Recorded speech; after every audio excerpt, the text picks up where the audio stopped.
સૌથી જે અગત્યનો જે પોઈન્ટ જે છે એ છે જે નવજાત શિશુ હોય એને એમના મમ્મીનું આપણે જે દૂધ હોય ધાવણ એ જ આપણે આપીએ તો એ તો બાળક તંદુરસ્ત જ રહે, એને કોઈ પણ પ્રકારનો પ્રોબ્લેમ ન થાય. અને નવજાત શિશુ જે છે એ 6 મહિનાનું થાય ત્યાં સુધી એને માત્ર ને માત્ર એના મમ્મીનું ધાવણ જ આપવું જોઈએ.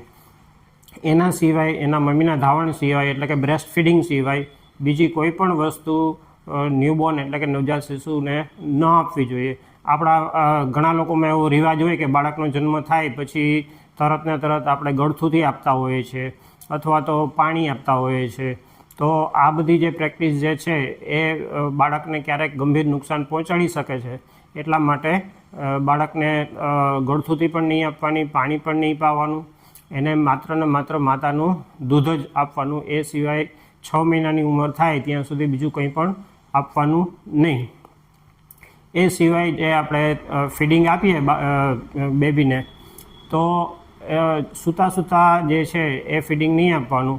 હંમેશા માતાએ બેસીને જ સિટિંગ પોઝિશનમાં જ શક્ય હોય ત્યાં સુધી ફીડિંગ આપવું જોઈએ. અને ફીડિંગ આપ્યા પછી એમને બેબીને જે છે બાળકને એ આપણે ખભે રાખી અને આપણે થાબડવું જોઈએ.